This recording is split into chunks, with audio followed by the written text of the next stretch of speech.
The Cedar Run Supper Club still had the same carpet it had when I was a kid.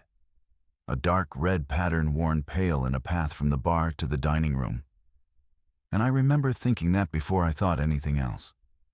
50 years married, and my parents had chosen the place where they'd had their rehearsal dinner. Carol always said Cedar Run smelled like fried walleye and old cigarette smoke, even though nobody had smoked inside in 20 years. And she was right. And that night, I loved it for it. There were 60-some people in that room. Card tables pushed together and covered in white plastic. A little dance floor at the end, by the bar. My niece's boyfriend running a laptop, plugged into 2 speakers he'd hauled up the driveway in a hatchback.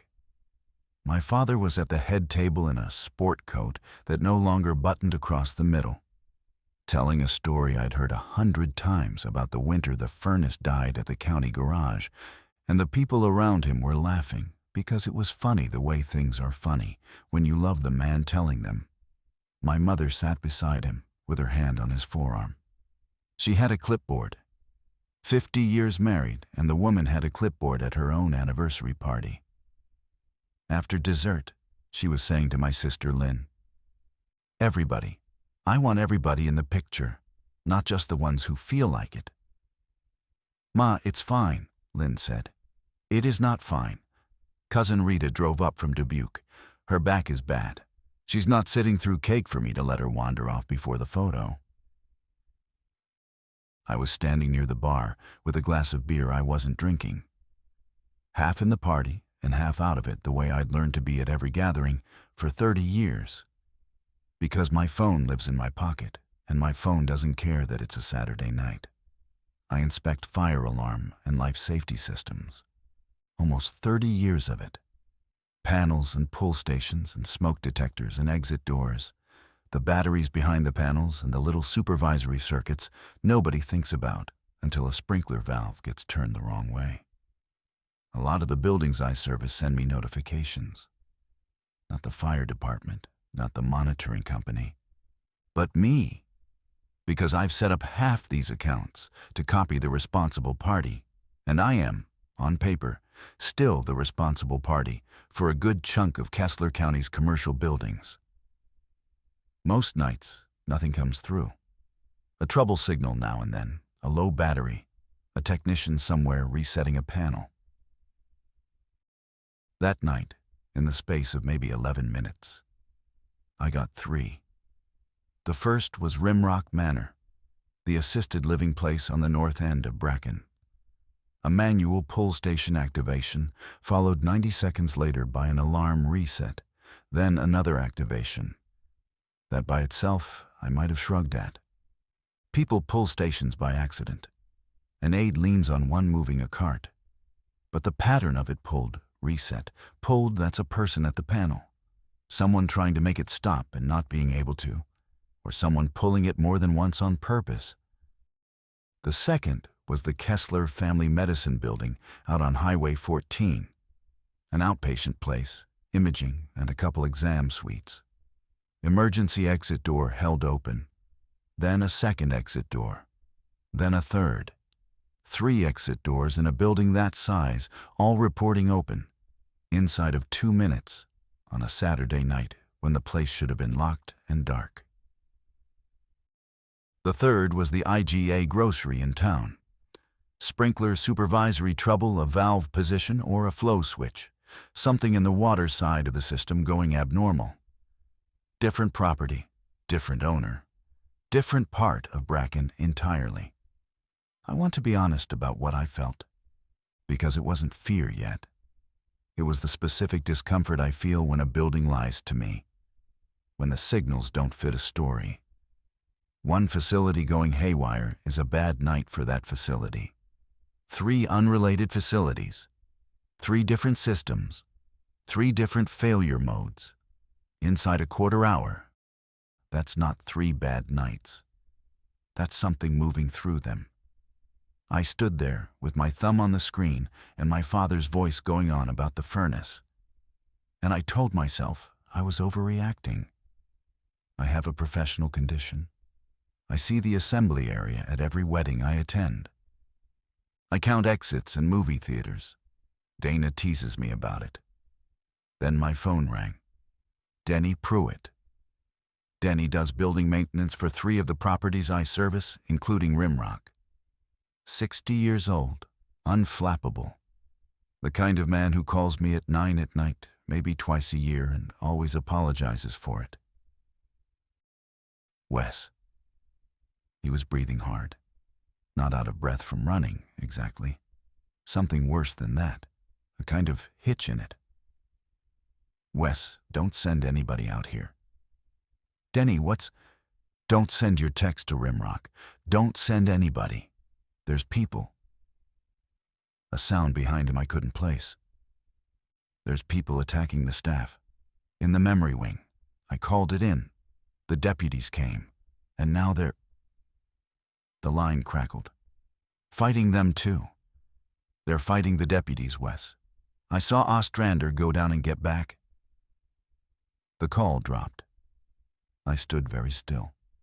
Around me, the party went on exactly as it had. My father reached the part of the story where the county board wouldn't approve overtime. Somebody at the far table laughed too loud. The boyfriend faded one song into another. I called Denny back. It went straight to a fast busy. The sound a network makes when too many people are grabbing at it at once. My phone buzzed in my hand before I could try again. Not a call, an alert. The flat gray box with the harsh tone. The kind that comes through whether you asked for it or not. Emergency alert. Shelter in place. Avoid downtown Bracken and Highway 14. Remain indoors. More information to follow. That was all. No cause, no explanation.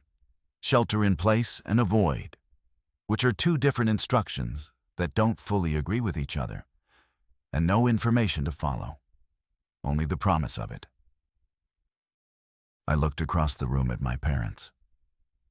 50 years.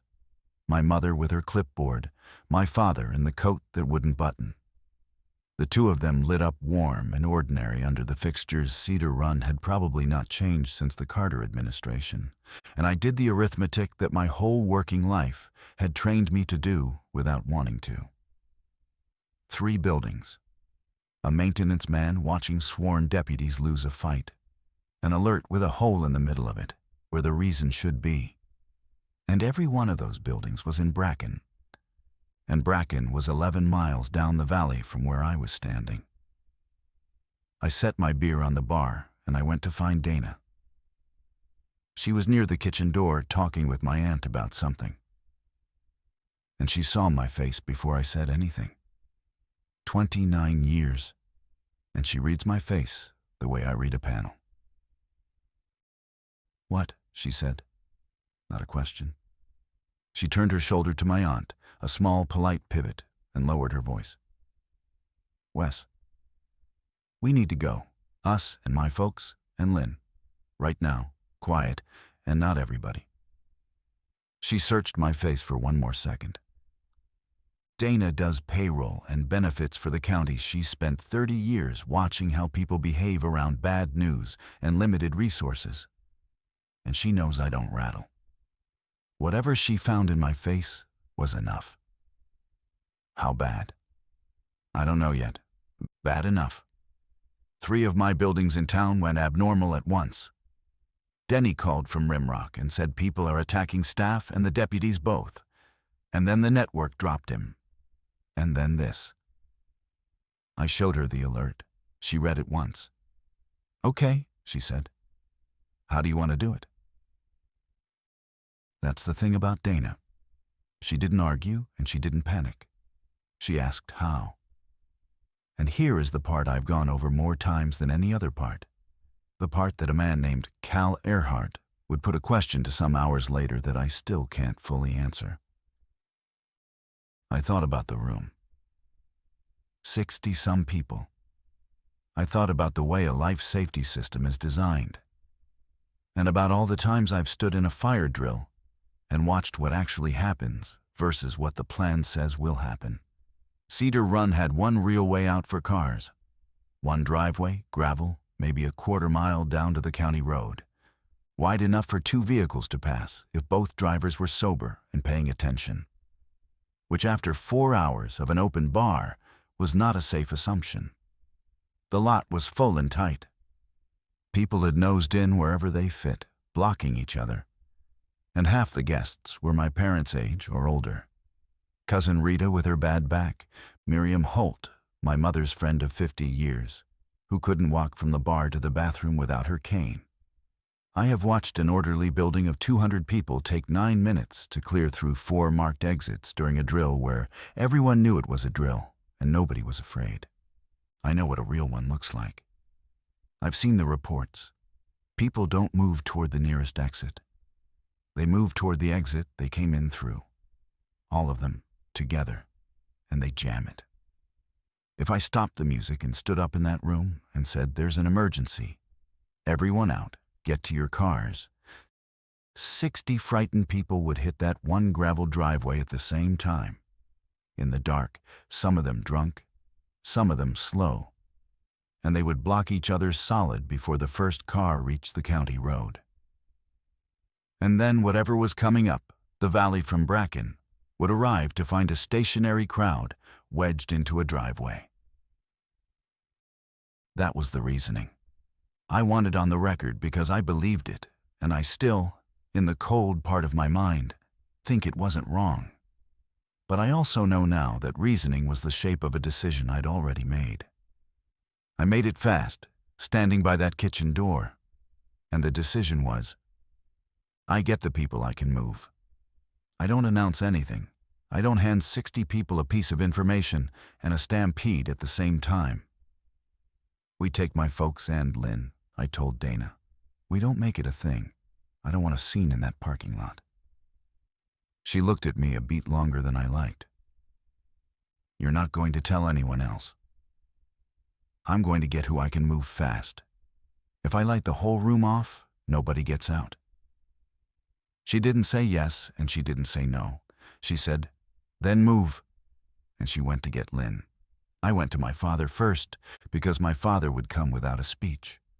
I crouched by his chair and put my hand on his shoulder, and I said, low in his ear, "Dad, I need you and Ma to come with me right now. Something's happening in town. I'm not sure what, but it's bad. And we're leaving before the roads get stupid." He turned his head. 77 years old, and he'd spent 40 of them doing mechanical maintenance, boilers and rooftop units in the county garage. And the last thing he did before he retired was seasonal work up at Black Oak Ski Hill, fixing whatever broke. He is not a man who spooks. He looked at me the way he used to look at a piece of equipment that was making a noise it shouldn't. "Your buildings," he said. 3 of them, and a call I don't want to repeat here. He nodded once. Just that. He put both hands on the table and pushed himself up, the knee catching the way it does, and he said, in the same voice he'd used to say the coffee's cold, "Carol, get your coat." My mother did not get her coat. "Hugh, sit down. We haven't done the photo." Rita drove up from, "Ma," I said. "Dubuque." And I told everyone after dessert. "And if we all just get up and disappear, people are going to think your father had a heart attack. They'll be calling the ambulance. It'll ruin the whole." "Carol." My father quiet. She stopped. He didn't tell her anything. He just held out his hand for her coat, which was over the back of her chair. And something passed between the two of them that 50 years builds, and I will never fully have access to. She looked at me. She looked at Dana coming across the room with Lynn. She looked at her clipboard on the table. And I watched her understand that whatever this was, it was real. And that understanding did not make her happy or grateful. It made her afraid. And underneath the fear, before we even reached the door, it made her count. "Miriam," she said, "and Rita. And the Vosses have those little grandkids." "We're taking us," I said. "Right now." "Wesley." She had not called me Wesley in a decade. We can't just leave everyone. We're not leaving everyone. We're leaving. I took her arm gently. And it is a strange thing to steer your own mother. And I hated it. I'll explain in the car. Before I tell you what Bracken looked like 10 minutes later, tell me where you're listening from tonight, your town, your state, your country. I still think about how many places can look completely normal right up until the moment everybody decides to leave at once. We went out the side, past the coat rack, into the cold. It was late October and the air had that driftless bite to it, that clean cold that comes down off the ridges after dark and pools in the valleys. My breath showed. Behind us, the music kept playing, muffled through the wall, and I could hear the low, steady sound of 60 people who had no idea. Laughing, clinking, the boyfriend's speakers thumping, my father's party going on without my father in it. The lot was exactly as bad as I'd known it would be.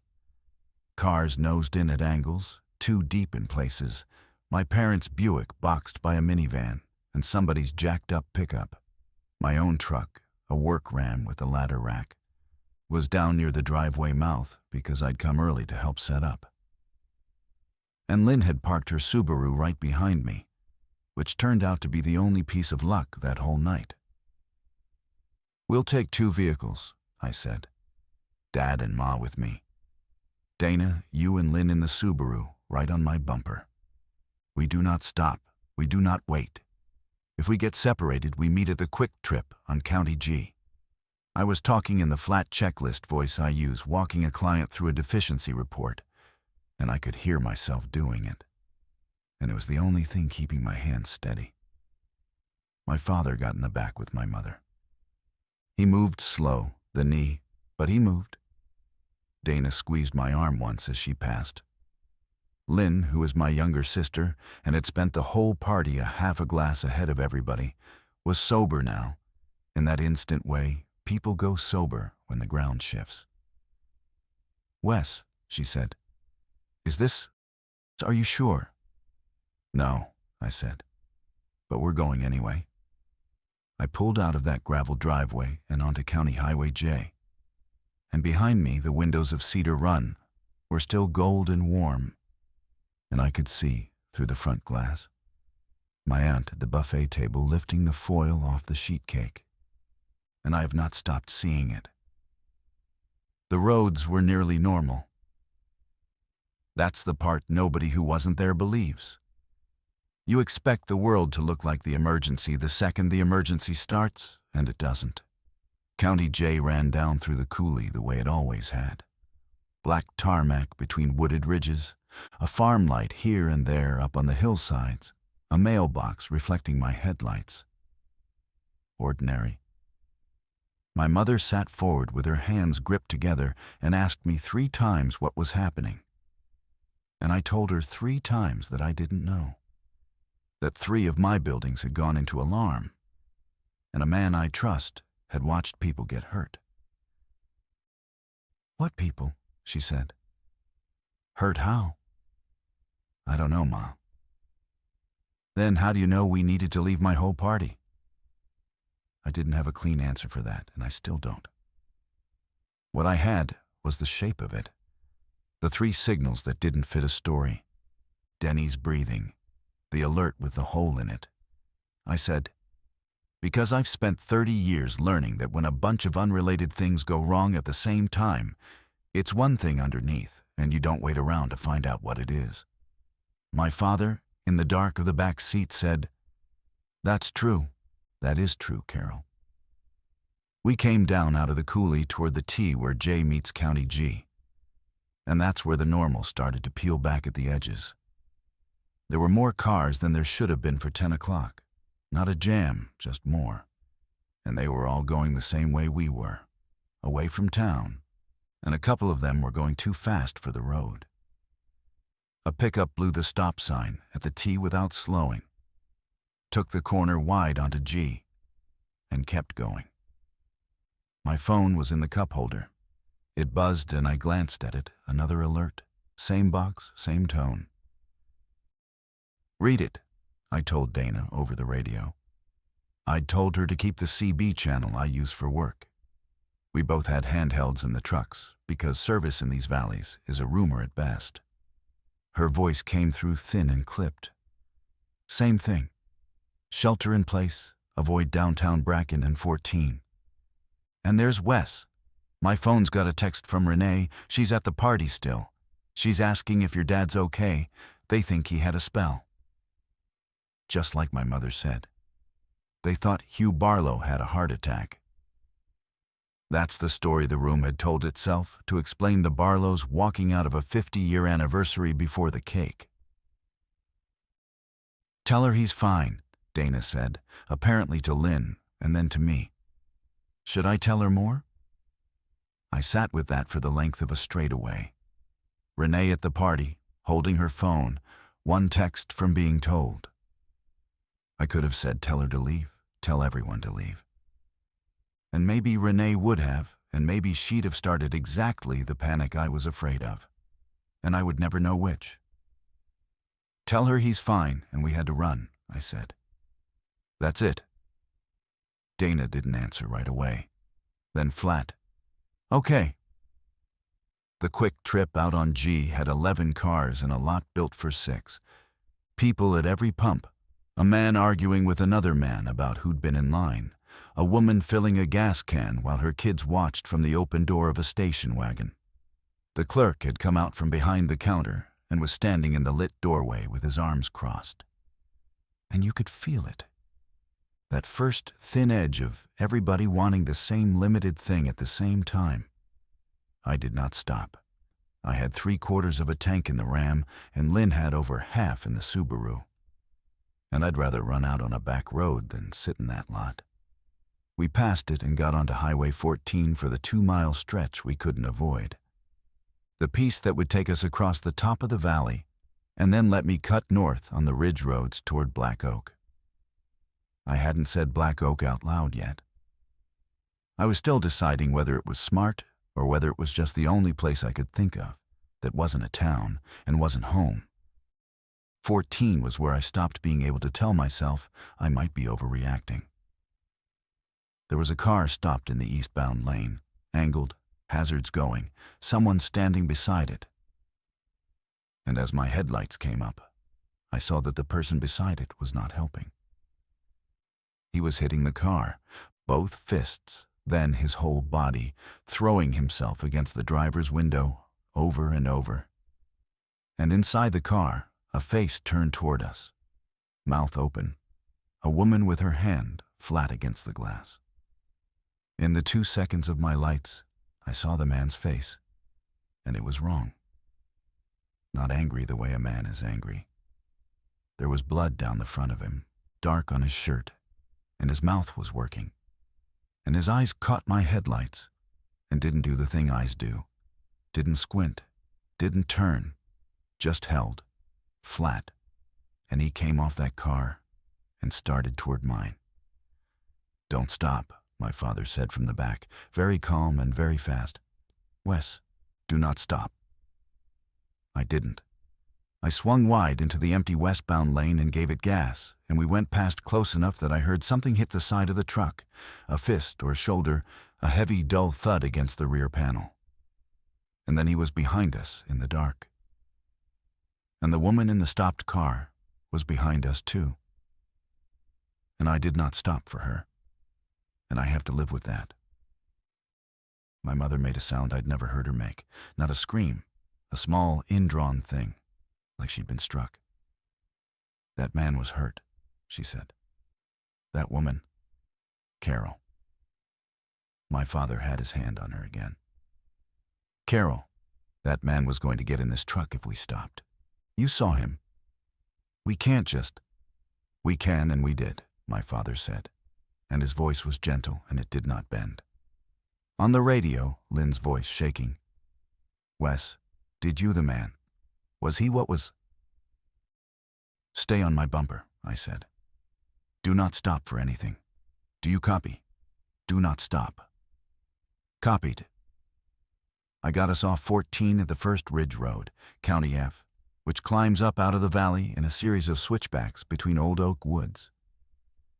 And the higher we got, the fewer cars there were, until it was just my headlights and Lynn's and the trees. Up on the ridge you can see a long way in the dark, down the folds of the land. And I made the mistake, at the top, of looking south toward Bracken.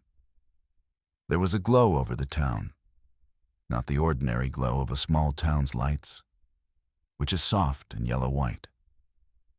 This had orange in it, low and moving, the color of fire, and around it the flicker of what could only be a lot of emergency lights.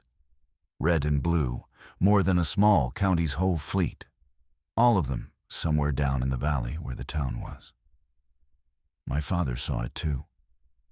He leaned forward between the seats and looked. And for a while, he didn't say anything. Then he said, "That's the whole downtown." I turned off County F onto the gravel that runs the spine of the ridge, and my radio crackled. And it wasn't Lynn. It was the emergency service scanner I keep in the truck, which I hadn't touched all night, and which had been chattering under our conversation the whole time, so low I hadn't listened. Now a voice came through it clear, a dispatcher, and she was not using 10 codes anymore. That's how you know, when they stop using the codes and just talk. Any unit. We've lost contact with Bracken PD. We've lost the Rimrock detail. Do not, I say again, do not respond to Rimrock without backup. We do not have backup. All units use extreme. And then a different voice cut over her. A deputy, breathing hard, the way Denny had been breathing. "Dispatch, they're in the hospital. They're inside county. We can't hold the ER doors. We need..." And then nothing. Not static. Just the channel going open and empty. Carrier with no voice on it. The loneliest sound I know. I checked the clock on the dash. It was 11:52. 8 minutes to midnight.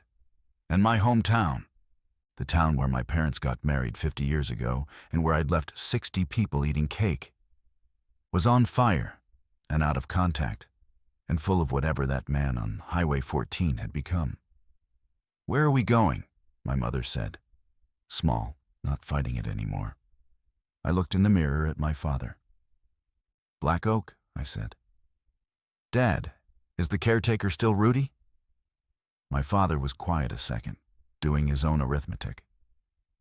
"Rudy Kesenick. Yeah, he does the off-season."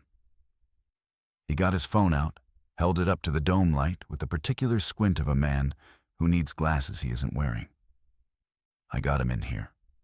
Slow down over the cattle guard, my stomach." I slowed over the cattle guard. My father dialed.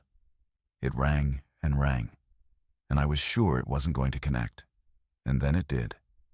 And I heard the tinny, far-off sound of Rudy Kesenick's voice saying my father's name, like a question, at midnight, on the worst night of both their lives. "Rudy, it's you." My father cupped the phone. "You seeing this?" A pause. Yeah, it's bad. They got it in town." Another pause, longer, and I watched the ridge road unspool in my headlights and prayed the call would hold. "Rudy, listen. I got my whole family up on F. We need someplace. Can we get into the lodge? No. I know you're not there. That's Rudy. Just tell me the key. Is it still in the..." A pause. "The pump house. Same as when I ran the off-season." My father let out a breath. Okay. We'll button it up. We won't touch nothing we don't have to. Rudy, you and Deb get somewhere. You hear me? Don't you go up to the lodge to check on us. You stay put." A pause. All right. Thank you. Yeah." And then, quieter, in a voice I'd only heard my father use at funerals. "You too, buddy." He put the phone down. "Keys in the pump house, up on the ledge over the door, right where it always was. He says the water's still on. They had a crew up doing lift maintenance last week, so the propane's topped and the generator ran fine Tuesday. He says the whole thing's ours. He says..." My father stopped, He says he's sorry about your mother's party. Nobody said anything to that. Black Oak Ski Hill sits on the north face of the highest ridge in that part of Kessler County, which in the driftless means a few hundred feet of vertical, not a mountain. A series of runs cut into the oak and pine with a base lodge at the bottom and the lift towers marching up into the dark. It's a small operation, family run, dead from April to Thanksgiving. One road comes up to it off the ridge gravel, a paved switchback that ends in the lower parking lot by the lodge. That single road, I would think later, was the whole thing about the place, its best feature and its worst. We came down the switchback a little after midnight, and the lodge sat there black against the sky, big and dark and quiet. All those windows throwing back our headlights. I pulled up close to the main entrance, and Lynn pulled in beside me, and for a moment we all just sat in the two vehicles in the dark, engines ticking, and looked at it. "Pump house first," my father said. "Down the end there, the little block building. I'll show you." I made everyone stay in the vehicles with the doors locked, while my father and I walked down to the pump house. And I want to say that even then, even that first night, I did the thing I do, which is that I looked at the lodge as a building and started reading it. Big, glass-fronted A-frame center section, the dining room, you could see the shape of it.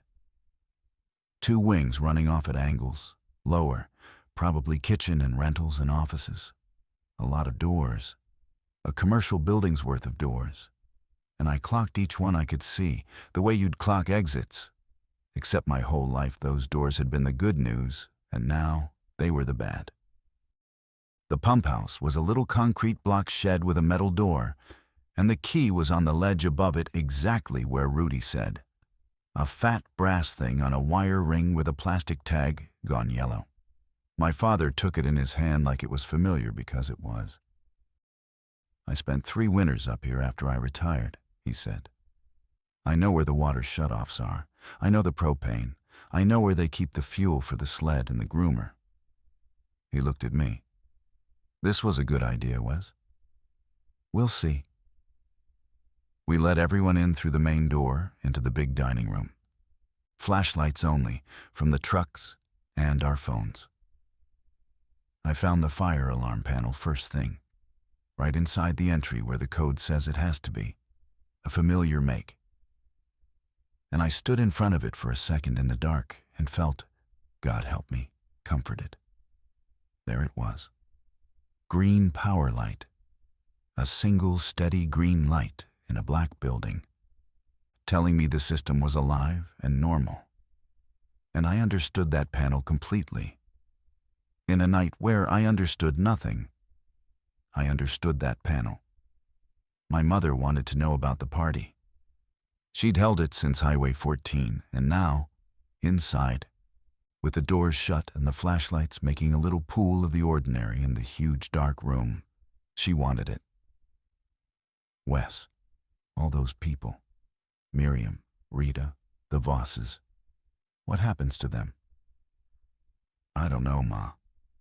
You have to know something. You knew enough to make us leave. I knew 3 buildings in town were in trouble. I didn't know. I stopped. I didn't know it was this. I knew enough to move us. I didn't know enough to save the room. But you didn't try to save the room, my mother said. Not cruel, just accurate, which was worse. You saved us, and you left them. Carol, my father said. I'm not saying he was wrong, Hugh. She sat down heavily at one of the long dining tables, in the dark, in her good dress. And she put her hands flat on the table the way she did when she was going to say something she'd thought about. I'm saying he made a choice about them without telling them there was a choice. I didn't answer her. I couldn't. Instead, I did what I always do, which is I turned the fear into a task list. And I said we needed to check the water and the doors and find somewhere to sleep. and everyone was too tired to argue with the task list. And we got to work. Dana and Lynn found the offices and the first aid room, and a linen closet with clean blankets from the rental side. My father walked me through the mechanical spaces with the confidence of a man in his own house. Here's the main water shutoff. Here's the propane manifold. The generator's out back in its own shed. Here's the panel for it. Carol found the commercial kitchen and the walk-in and reported, in a voice that was trying to be normal, that there wasn't much. Some frozen food gone soft because the walk-in had been off. A lot of concession stand junk, cocoa mix, a case of canned chili, industrial cans of nacho cheese, a couple of flats of bottled water. Enough for a few days. Not enough for a life. I did the thing my body does in an unfamiliar commercial building, whether I mean to or not. I walked the whole ground floor with a flashlight, and I read the life safety systems. Emergency lights over every exit, the little green running man signs, some with their batteries dead and some alive. Smoke detectors in every zone, pull stations by the doors, sprinkler heads in the kitchen and the storage rooms, extinguishers, most of them still in date. 2 big propane wall heaters and a bunch of electric baseboard. And exits, God. The exits. Front dining room double doors, a side door off the bar, kitchen service door, 2 rental shop doors, a mechanical room door, and every one of them with a lit sign over it, telling anyone inside, this way out, this way to safety. Somewhere around 2 in the morning, I stood in the middle of the dark dining room with the flashlight off and let my eyes adjust. And I thought, at least I understand this building. I know where every door is and what every alarm means and where everyone would go if they had to move.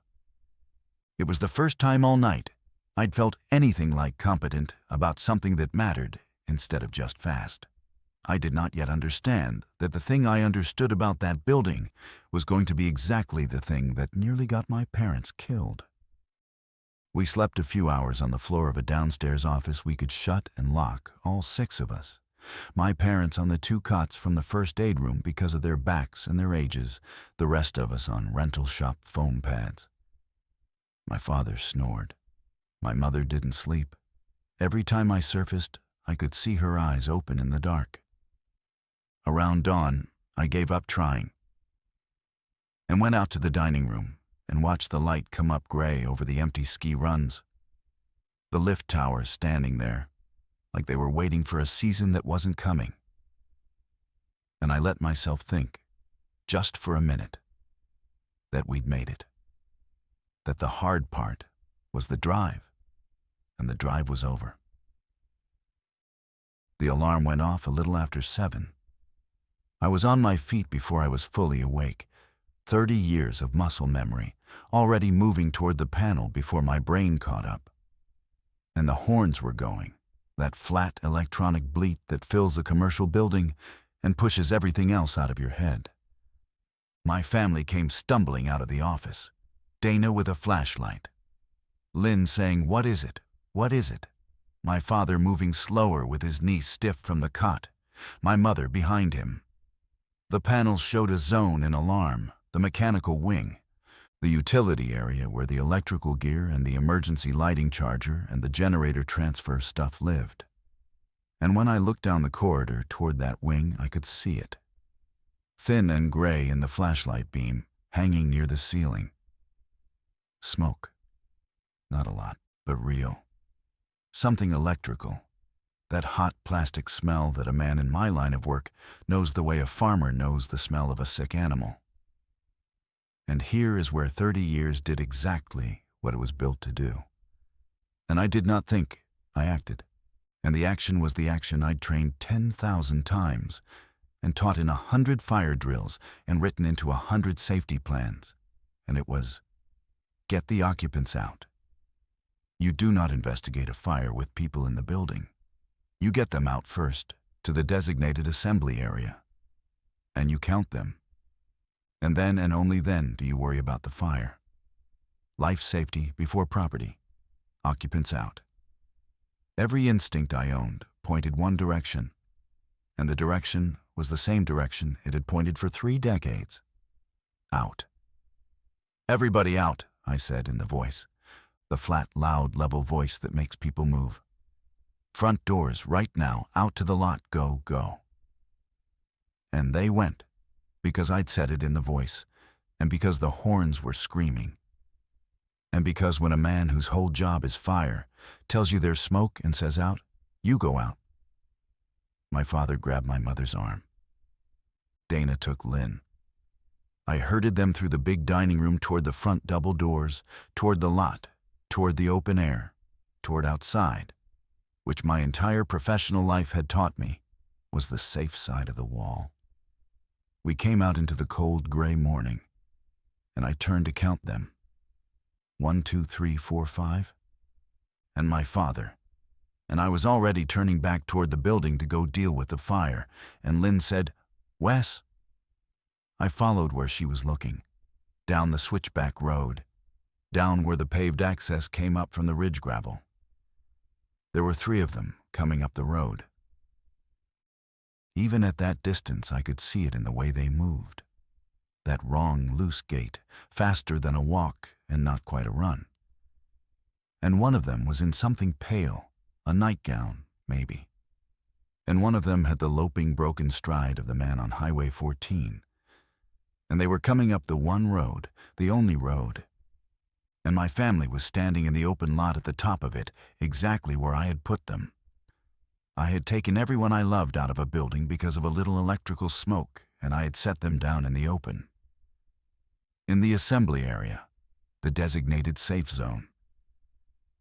And the designated safe zone was between us and 3 of those things, and there was nowhere behind us to go but the empty ski hill. The whole architecture of my thinking came apart in about 1 second. Assembly area. Safe side of the wall. Outside. Every one of those words assumed that the danger was inside the building and safety was away from it. And that assumption had been true my entire career. And it was not true anymore. The danger was outside. The danger came up the road. And I had marched my 77-year-old father and my 75-year-old mother straight out into it. "Back inside," I said. "Everybody back inside. Now, move, move." "You just said," Lynn started. "I was wrong. Back inside." I got my hands on my mother's shoulders and turned her. Down the road, one of them had changed direction, angling now off the pavement, coming up across the base of the beginner run toward us, cutting the distance.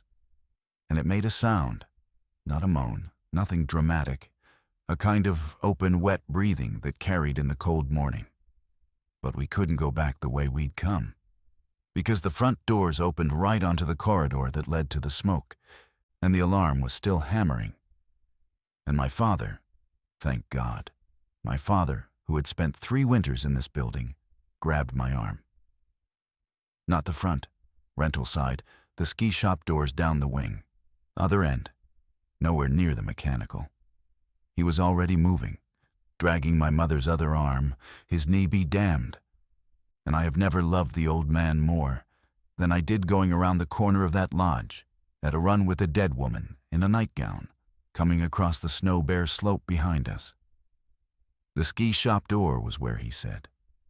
It was locked, and my father had the fat brass key on the yellow tag out of his coat pocket before I'd even registered the lock. And his hands were shaking, but he got it. And we went in through the rental shop with its racks of skis and its smell of ski wax and boot plastic. And Dana pulled the door shut behind us, and I threw the deadbolt, and we stood there in the dark, heaving for breath, while outside, something hit the door, once, hard, and then scraped down it, and then was quiet. The horns were still going. The smoke smell was fainter down here, on the far end from the mechanical wing, exactly as my father had said.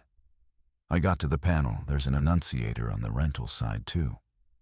I'd clocked it the night before and silenced the horns so we could think. And I looked at my father and my mother both bent over with their hands on their knees, and Dana with her back against the wall, and Lynn slid down to sit on the floor with her face in her hands. And I understood all the way through what I had almost done. "The smoke," Dana said. "Is the building on fire?" "No," I said. "It's electrical, it's small, it's in one spot. I need to go isolate it." And then I stopped, because the old me would have said, "And everybody stays outside until I'm sure." And the old me was the man who just walked his parents out a front door toward 3 corpses. Everybody stays in here, in the rental shop, away from the mechanical wing, doors bolted. "Dad, come show me the mechanical, then you come right back to them." We went up the wing together, keeping low out of habit, though the smoke was only a haze at the ceiling now, thinning. In the utility room, I found it fast, because it's always the thing that runs hot and old, the charger unit for the emergency lighting battery bank. A boxy relic that had probably been failing for months, its case discolored, one of the cells swollen and venting, the smell coming off it in waves. Not a fire, a component cooking itself. I killed the breaker that fed it, and the venting slowed, and the smell stopped getting worse. And I stood there with my father in that little room, both of us breathing hard. And I said what I'd figured out in the parking lot. "The whole system's built backwards for this," I said. "Every fire plan I ever wrote. Get people out of the building. Outside is safe. But outside isn't safe anymore. The danger's not in here. It's out there." My father nodded slowly, wiping his face with the back of his hand. "So we don't go out. We don't go out. If there's a fire, we move to another part of the building, away from it. And we hold there. We use the wings. We don't evacuate to the lot ever again unless the whole place is coming down, and I can see the roads clear first." I was working it out as I said it, redrawing 30 years of training in a concrete room that smelled like a burnt battery. The alarm's still useful. It tells us where the problem is, so we can move away from it inside. But out is off the list. Out is where the dead things are. My father put his hand on the back of my neck, the way he used to when I was a boy, once, and took it away. We spent that day making black oak into something that fit the new rules instead of the old ones. I walked every zone again with different eyes. Which doors could we bolt and forget? Which interior spaces had no exterior wall, no windows, one way in that we could hold? Where we'd go if the mechanical wing had a real fire, the dining room's far corner, defensible, with the bar as a fallback. I taped over the panels audible so a smoke event wouldn't announce us to the whole hillside, and rigged it to just show me the zone. My father found the fuel for the groomer and the sled in the maintenance shed, 30-some gallons of gas in cans, and a ski hill utility truck in the equipment barn, an old 4-wheel drive with a plow frame, and when he checked it, most of a tank. My mother took the kitchen. She counted the food out loud, made a list, put us on rations without being asked, and organized the walk-in and the dry storage the way she'd organized 50 years of family dinners. And it was the first time since Cedar Run I saw her hands stop shaking. Because she had people to feed, and feeding people was the thing she knew how to do. The 3 that had come up the road wandered off by afternoon. We watched them from the dining room windows, keeping back from the glass, and after a while they lost interest in the lodge and drifted back down the switchback and out of sight.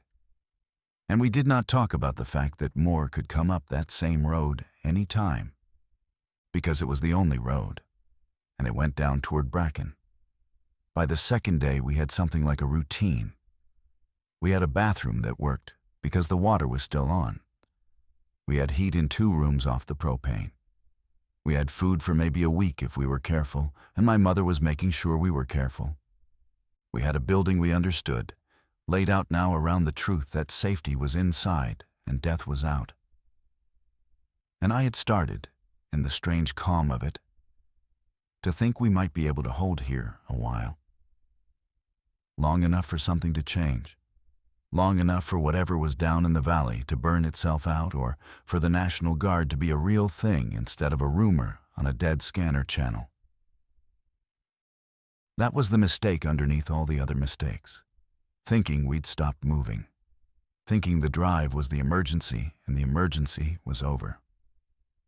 It was the afternoon of the third day that we heard an engine on the switchback. I got everyone into the rental shop, and I went to the dining room windows with my father, and we watched a vehicle come up the road, slow, laboring. And my first thought was, those things don't drive. And my second thought was, neither do most people who make it up here. And my third thought, when it got close enough, was that I knew that truck. It was a battered Chevy with a plumbing company's name peeling off the door, Earhart Pump and Well.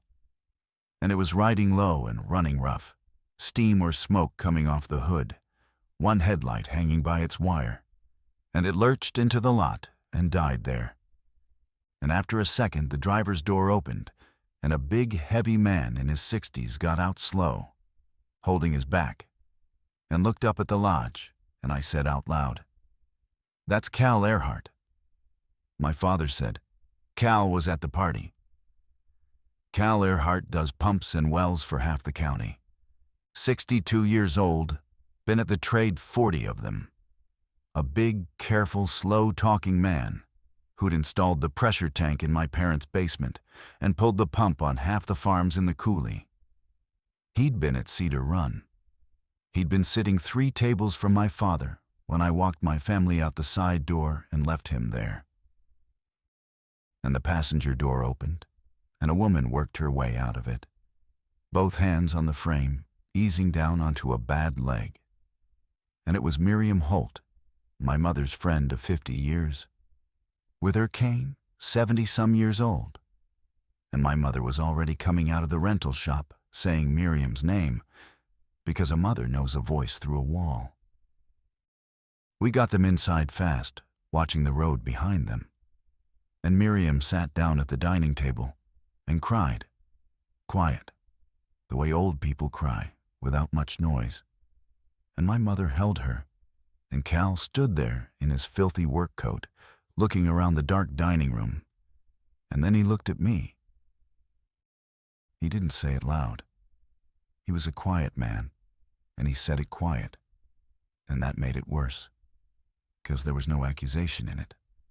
Just a thing he'd figured out on the drive up and needed to say. "You knew," he said. "Didn't you, Wes?" I didn't answer. "You got up and got your folks and walked out, and you didn't say a word to the rest of us, and you knew." He wasn't angry. That was the thing I keep coming back to.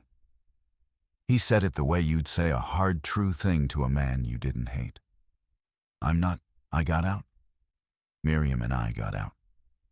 But you knew, and you had a head start, and you didn't give the rest of us the same one. I thought I started and stopped, because everything I'd thought sounded like a defense, and he hadn't accused me of anything.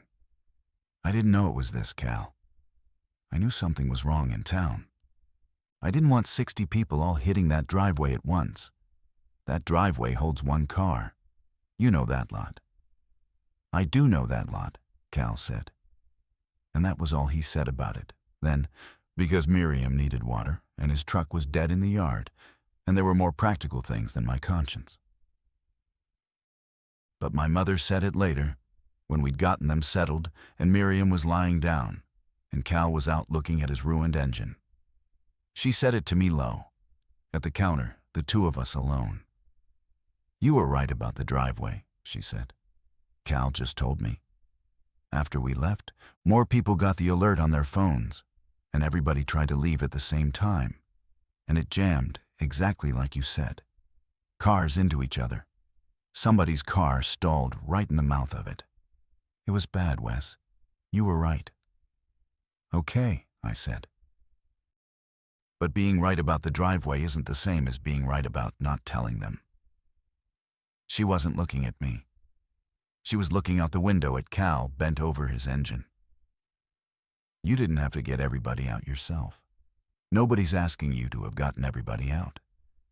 But you knew something they didn't. And you decided they didn't get to know it. That's a different thing than the driveway. She turned and looked at me then. Some of them got out anyway. Some of them didn't. And we'll never know which ones might have if you'd stopped the music for 30 seconds. I didn't have an answer. I still don't. She wasn't wrong, and I still don't think I was wrong. And both of those things are true at the same time, and that's the whole thing. That's the entire thing. And she went back to the kitchen and left me with it. Cal made himself useful the way a man like Cal does, which is that within an hour of arriving, he'd found the problem I hadn't. The water pressure at the taps had been dropping all afternoon, and I'd assumed it was the town supply failing somewhere down the line, and there was nothing to do about it. Cal ran the water for 10 seconds, listened to it, put his hand on the pressure tank in the mechanical room, and said the tank had lost its charge and the pump was short-cycling itself to death. And if we didn't fix it, we'd have no water inside a day. Can you fix it? I said. With what's here, probably. Need to check the pressure switch. Might be the bladder's shot in the tank. Might just need a recharge. He was already rolling up his sleeves. You got an air compressor up here? A tire gauge? My father did. My father knew where everything in that building was. And I stood in the doorway of the mechanical room and watched Cal Earhart, who I had left sitting at my parents' anniversary party, put his hands on the one system keeping my family in water. And I understood the shape of it. And I did not say it out loud, because saying it out loud would have been about me. And it wasn't about me. Miriam couldn't do the stairs to the upper offices. That was the other thing that arrived with them. Her hip. I'd built our whole movement plan around the wings and the interior rooms. And half of what I'd planned assumed people who could move fast. And Miriam could not move fast. Could barely move at all without the cane and a wall to hold. And I found myself that evening redrawing the plan again around a real woman with a real bad hip instead of the abstract able-bodied occupant that 30 years of fire code had let me pretend everyone was. Where does Miriam go if we have to move? How long does it take her? Who's got her? It changed everything, and it should have. And I was ashamed that it took a person I'd left behind, arriving in the flesh to make me plan for people instead of numbers. Cal got the pressure back that night. We had water. My mother made chili and cocoa, and we ate it in the dark dining room by flashlight. 7 of us now. And for a couple hours, it was almost like being people. Miriam told a story about my mother from 50 years back. My father laughed. It was, briefly, survivable. It was after, when Miriam had gone to lie down, and Lynn was helping her, that Cal came and sat down heavy across the table from me and my parents and Dana, and turned his coffee cup in his hands, and I could see he'd been carrying something up the hill besides Miriam. I got to tell you something, Cal said. I've been waiting till everybody was settled. Miriam needed to lie down. She's about done in. And I didn't want to say it in front of her because... He stopped, turned the cup. There's more of us. My mother went very still. After the lot jammed, Cal said. A bunch of us couldn't get out that way at all. So a group of us went out the back, the service road, on foot, and then in whatever we could. I had my truck parked out on the road, thank God. And we grabbed who we could and we drove. And we ended up holed up in a machine shed. Krause's, the old implement shed off County 12, few miles back toward Bracken. You know it, Hugh. My father nodded slowly. Krause implement. Sure. There's still people there. I left them there to go find a working vehicle and someplace better, because what we got won't move everybody, and my truck was already dying. You saw it die. I knew Hugh did the off-season up here. Figured if any place was standing, it'd be Black Oak. So I brought Miriam, and I came. He looked at me, then at my father. But they're still down there. The room had gone quiet enough that I could hear the pressure tank Cal had fixed cycle on and off in the mechanical room, keeping us in water. How many? I said. 8, Cal said. Maybe 9. I lose the count depending on. He shook his head. 8 or 9. Couple of them old. There's a fella hurt his leg getting out. Rest are just regular folks who couldn't get to a car in time. He turned the cup one more time and set it down. They've got nowhere to go in what they're driving. 2 vehicles between them and one won't hardly start, and the other's about out of fuel. They can't get anywhere. That's the whole problem. They can hold in that shed a while, but they can't move. And that shed ain't gonna stay quiet forever, not that close to town. I looked out the black window toward the equipment barn, where the Ski Hill utility truck sat with its plow frame and its most of a tank. My father followed my look. The 4-wheel drive would make it, he said quietly. Down 12 and back. It'd make it fine. Better rig than anything they got down there. It'd burn a lot of fuel, I said. It came out of me automatically. The inspector's habit, count the resource before you spend it. Down and back with a load in that. It'd burn most of what we've got. And that's our truck. If this place goes bad, that's how my folks get out. That's how Miriam gets out. That's the only thing here that moves. Nobody said anything. My mother said, "What are their names, Cal?" Cal told her. He named them one at a time, slow, and I watched my mother's face as he did it, and she knew every one. The Vosses, the couple with the grandkids. Rita, her cousin, the one with the bad back who'd driven up from Dubuque for a photo that never happened. A neighbor, a man she'd gone to school with. She knew all of them, not as 8 or 9, not as a load or a fuel calculation, but as people who'd come to her party. Rita's down there, my mother said. To no one, to all of us. Dana had been quiet the whole time. She'd been watching me the way she'd watched me by the kitchen door at Cedar Run 3 days and a whole world ago. And now she reached across the table and put her hand flat on the wood, not on my hand, just on the table. And she said the thing she'd been building toward since the driveway. Whatever we decide, Dana said. This time everybody at this table gets to know what it costs before you decide it. I looked at her. At Cedar Run, you decided who got to know. Maybe you were right about the driveway. But you decided, alone, that a room full of grown people didn't get the information. You don't get to do that here. Whatever this is going, not going, the fuel, the truck, all of it. It goes on the table. Everybody who's affected knows the cost first. She wasn't angry. She was steady, which was harder. That's the only part I'm sure about. And I understood exactly what she meant, all the way down, because it was the one thing that connected the driveway to right now.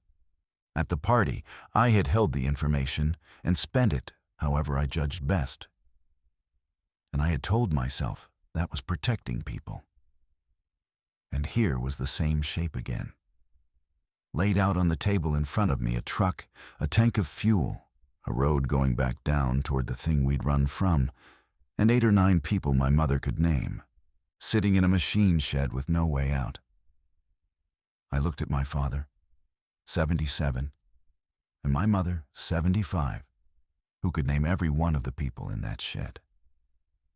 I looked at the doorway where Miriam had gone to lie down on her bad hip, who could not move fast, who would need that truck if this place turned. I looked out the black window at the equipment barn, and the truck inside it. And I thought about the fuel cans in the shed, and the needle on that gauge and the keys hanging on the board by the mechanical room door. And I thought about the switchback dropping away below us into the dark. The one road, the only road, running down off the ridge toward County 12 and Krause's shed, and past that toward Bracken, where 3 of my buildings had gone dark and a man I trusted had watched deputies lose. Saving the 8 or 9 people I'd left behind once would mean spending the fuel and the daylight, and the only thing that could carry the people I'd already saved, back down the same road I'd fought all night to climb. I did the thing I had never done at Cedar Run. I got up from the table, went to the board by the mechanical room door, and took down the keys to the utility truck, and I brought them back and set them on the table, where everyone could see them. "Here's what I've got," I said, "and I want all of it out here before anybody decides anything." Nobody said anything. Cal turned his coffee cup a quarter turn and left it alone. "That truck's the best rig we have for County 12. 4-wheel drive, high clearance, plow frame if we need to push something. My Ram and Lynn's Subaru both run fine, and there's gas in them. So if this place goes bad tonight while I'm gone, you can all get off this hill. It's not the only thing that moves, but it's the best thing. And if I take it down to Krause and back with a load, I'm going to burn most of the loose fuel we've got. 30-some gallons in cans, and the truck's tank. Down and back in that, working the whole way, that's most of it." I looked at my father. "Dad, is that right?" "That's right," he said. "It'd make the trip fine. It'd cost us the margin. If we had to run after that, we'd be running on what's in the 2 cars and nothing behind it." "Krause is how far?" Dana said. 6 miles, 7, Cal said. "Down 12, past the Boer place, over the little bridge at Sand Creek, toward Bracken." He let that sit. "It's toward Bracken. That's the part." "How toward?" I said. "Not into it. Krause is out on 12 before you'd ever hit the edge of town, couple miles short. But every mile down that road, you're closer to whatever came out of Bracken. And the road's been 3 days worse than when I drove up it." He shrugged, a big slow motion. "It was passable. I don't know that it still is." My mother had her hands flat on the table. "How many people at Krause?" 8, Cal said. "Maybe 9. And they can't move." 2 vehicles. The Denny's minivan won't start. Battery's dead flat. Been sitting 3 days with the dome light, who knows. And Art Rutledge's pickup runs, but it's near dry. Quarter tank when we got there, and he's idled it for heat twice. Neither one gets that group anywhere on its own. Cal turned the cup again. "That's the whole problem. They're not hurt bad, most of them. They're just stuck. People sitting in a metal shed with no way to leave." I let all of it lie on the table a minute. The keys, the distance, the fuel, the 8 or 9. "So here's the thing I'm not going to do," I said. "I'm not going to decide this by myself and then tell you after. Everybody in this building has a stake. Miriam, if we lose that truck's fuel and this place turns, you're the one it's hardest on, because you can't move fast. Ma, Dad, that truck's your margin. Dana." I looked at her. "Dana, one of the people going down that road is me, so everybody hears the same thing, and then we talk." Miriam spoke first, which surprised me.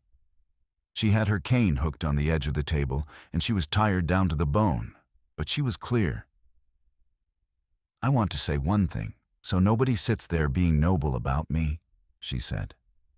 "If you have to leave this place while the truck's gone, I fit in a car. It's harder. Somebody's got to load me, and it takes a minute, and I can't run for it. But I fit. So don't let me be the reason you don't go. And don't let me be the reason you do. I'm a factor. I'm not the whole thing. She looked at my mother. Carol, those are your people down there. They're everybody's people, my mother said. They came to my party. That's not a reason to send my son toward Bracken. But it's a reason they should at least get the same information we're all getting right now. They should get to know Black Oaks here, and what it is, and what it isn't, and then they should get to pick. That's all I want. I don't want to rescue. I want them to have a choice. That landed on me square, because it was the exact hole. And Cedar Run said back to me plain. They should get to know, and then they should get to pick. My father worked it like a job. The Ram and the Subaru will carry all of us here, if it comes to it, he said. Tight and slow loading, Miriam, and we give up hauling anything heavy. But it works.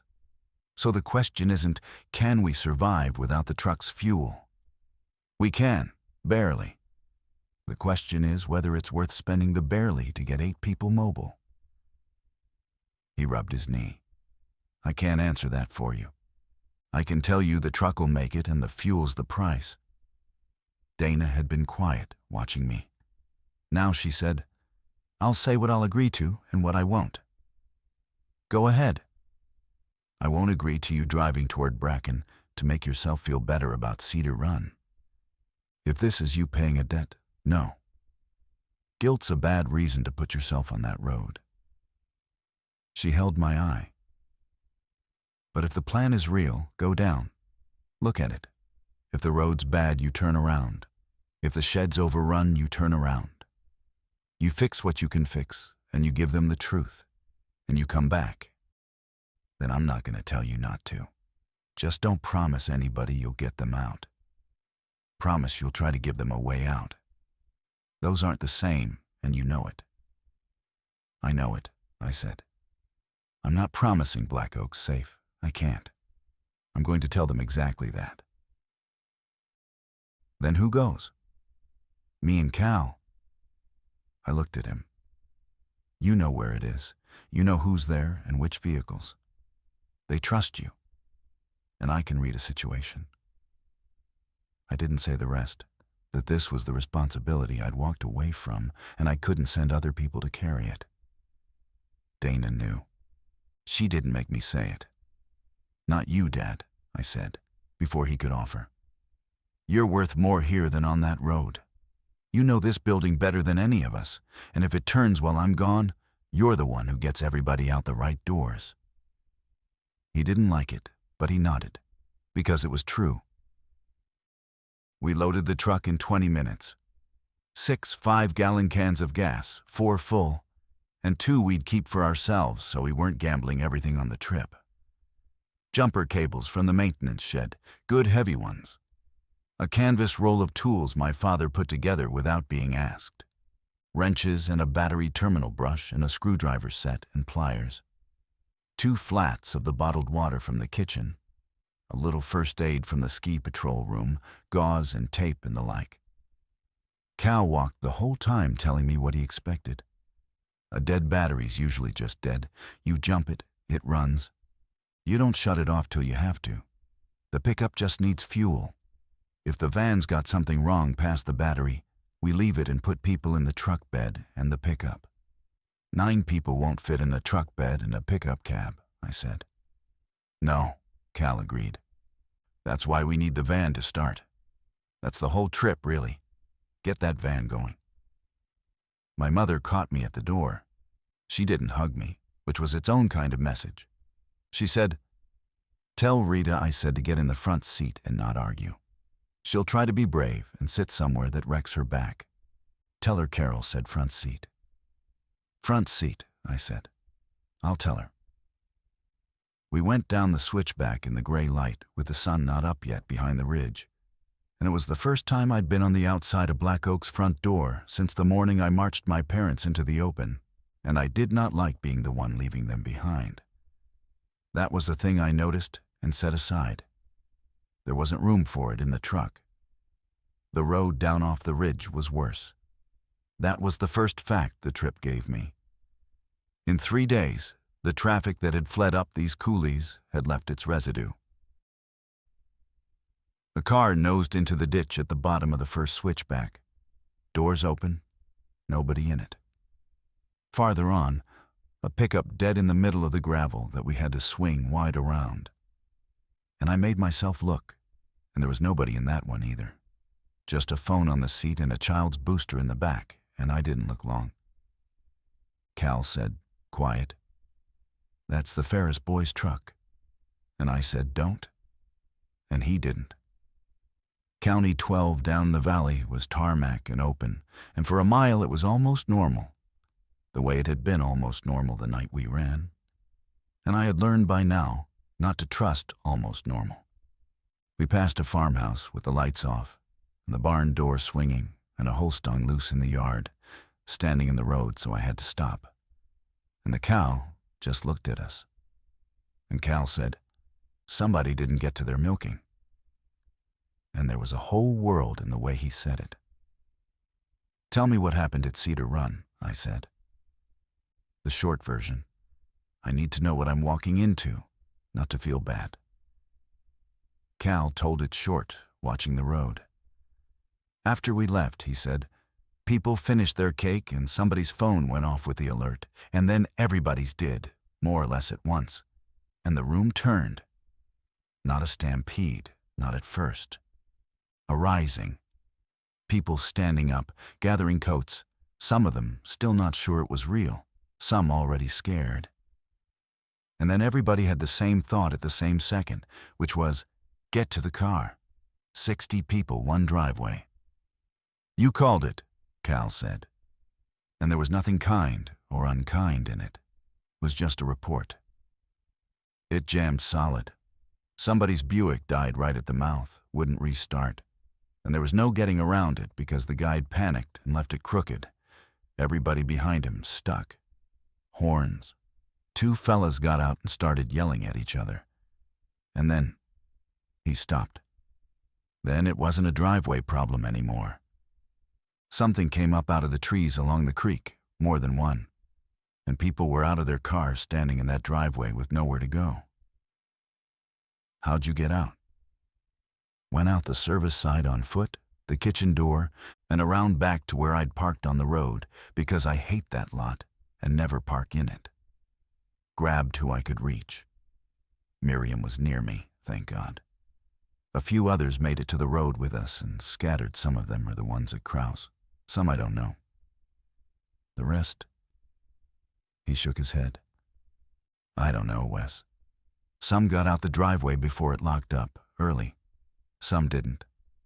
That's the honest answer. I don't know." We drove a while with that between us. "You're not going to tell me it wasn't my fault," I said. It wasn't a question, and I'm not sure why I said it, except that the silence needed something in it. "No," Cal said. "I'm not going to tell you that, and I'm not going to tell you it was. I've had 3 days to be mad at you, and it wore out. You getting up and leaving didn't jam that driveway. Everybody hitting it at once jammed it. Would have jammed it whether you were in it or not." He looked out his window. "What I keep landing on is, you knew enough to be scared, and we didn't. And 30 seconds of you saying so out loud might have got some folks moving early, before the pileup. Might not have. Might have just started the pileup 30 seconds sooner. I go back and forth." He turned back to the road. "That's why I asked you the way I asked you. Not to hang you. Just you knew. I wanted you to have to say it." "I knew," I said. "Okay," Cal said. And that was the end of it. Or the end of it that we could reach. There was one of them at the Sand Creek Bridge. Standing on the near side at the guardrail, a man in a flannel shirt. And when the truck came on, he turned and came off the rail toward us with that loose, wrong hurry. And I didn't slow. I took the bridge at speed, and he grabbed at the door handle and missed and was behind us. My hands were tight on the wheel a mile past it. Cal said, "That was fast," meaning me. And I said, "You don't stop," and he said, "No, you don't." and we understood each other. Kraus Implement sat back off County 12 up a gravel lane, a long, low pole shed of gray metal with two big sliding equipment doors, a smaller service door, and a gravel yard scattered with old tillage equipment gone to rust. There was a minivan and a pickup parked close by the service door. I came up the lane slow, and before we were halfway up it, the service door cracked open and a face looked out. And then the door opened wider and two people came out into the yard. And I saw the exact moment they recognized the ski hill truck, and then recognized Cal in it, and then, as we got close, recognized me. I want to be honest about that moment because it was the thing I'd driven 6 miles to face. There were maybe 8 people who came out into that yard as we parked, blinking in the morning light. And some of them looked at Cal with plain relief. And some of them looked at me. An older man I half knew from around, Art Rutledge, looked at me and then looked away, deliberately, at the truck instead of at my face. A woman I didn't know looked at me with something flat and unfriendly. And my mother's cousin Rita, who had a hand pressed to the small of her back the way she'd had it, my whole life, looked at me and said, in a voice that wasn't angry, just tired, "You came back." "I came back," I said. "Well," Rita said, and that was all. But she didn't look away. They were about what Cal had said. 8 of them, Art Rutledge and his wife Sharon, the Denneys, an older couple, and it was their van with the dead battery. Rita, a man named Gary Voss and his wife, the Vosses, my mother had named, and I asked, careful, about grandchildren. And Gary said his daughter had the kids up in Eau Claire, thank God. They'd been worried sick and unable to call, but the kids had never been at the party. And I felt something unclench that I hadn't known was clenched.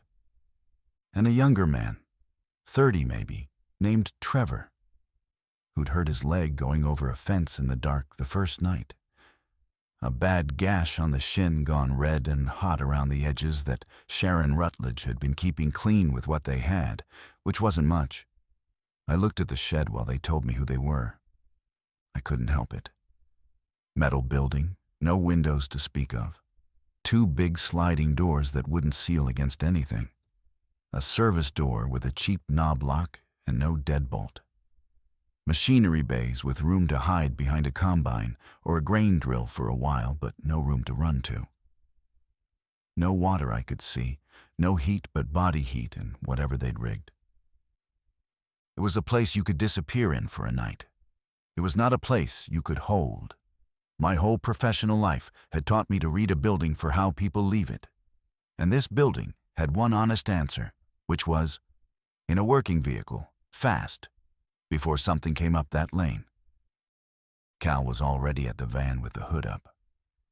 I went to the middle of the yard where they'd all half gathered, and I did the thing I had not done at Cedar Run. I told them everything. "I'm Wes Barlow," I said. "Some of you know me. My folks are Hugh and Carol. It was their anniversary. I'm going to tell you exactly where things stand, and then you're going to decide what you want to do, and I'm not going to decide it for you." Nobody said anything. Trevor shifted his weight off the bad leg. "There's a place," I said. "Black Oak Ski Hill up the ridge. My dad worked there. We got in 3 days ago and it's still standing. Here's what it's got. It's off by itself, up high, 1 road in that we can watch. Water's working right now. There's propane heat in a couple of rooms, a kitchen, bathrooms, room to sleep. It's a lot better than this shed." I made myself keep going into the other half. "Here's what it isn't. It's not safe. It's got 100 windows and a dozen doors, and no fence and nobody but us. Infected have already come up the road to it once, 3 of them, 2 mornings ago. They wandered off, but they came. The food's the real problem. We had about a week for 7 people. You're 8, and there's more of us up there now, so the week just got a lot shorter. Everybody who comes eats. I'm not going to pretend that's not true. If you all come up, we've got days, not weeks. And then we all have to move again to somewhere none of us has found yet. I looked around the circle of tired faces. That's the whole picture. It's better than here. It's not a happy ending. And you don't have to come. If any of you has somewhere else you know how to get to that isn't toward Bracken, I'll help you get your vehicle running and give you a fair share of fuel and water and point you at it. That's your call, not mine. But you should make it knowing what Black Oak actually is, not what you hope it is. It was quiet in the yard for a second. A crow said something from the top of the pole shed. Then Rita said, "Front seat or the back?" And it took me a second. My mother said, "Tell you front seat and don't argue." Rita's mouth did something that on a better day would have been a smile. Of course she did. Anybody got somewhere else? I asked. Not pushing it. Just leaving the door open the way it should have been left open once before. The dentists looked at each other. The long, silent conversation of old married people. Then Mr. Denny said, "My brother's got a place west, out past Viroqua, up on the ridge, way off any main road. We've been trying to get there since Saturday and couldn't move." He looked apologetic, like he was letting me down. "It's away from town, and Ellen'd rather be with family if we can get there." "Then that's where you should go," I said. "Which way from here? Does it take you back toward Bracken at all?" "No, west and north the whole way. Never touches 12 past here." He said it like he'd driven it 1,000 times, which he probably had. "Then that's a good choice," I said, and I meant it. And I saw something ease in the old man's face at being told his choice was good instead of talked out of it. "Cal, can we get their van going and put enough in it for a run out past Viroqua?" "Van'll start if the battery'll hold a charge once we jump it," Cal called from under the hood. "That's the gamble. Give me 10 minutes. The gamble did not pay clean. Cal jumped the van off the truck and it turned over and caught and ran, rough. And he stood there listening to it with his hand on the fender the way a man listens to a heartbeat. And then he shook his head. "Battery's not taking a charge. It'll run as long as it runs, but you shut it off, you're done. And I don't trust it not to quit on its own." He wiped his hands on a rag. "I wouldn't put 2 old people on a 2-hour drive on that battery. You'd end up dead on some ridge road worse off than here." Mr. Deeney's face fell. Cal saw it and thought about it, chewing the inside of his cheek.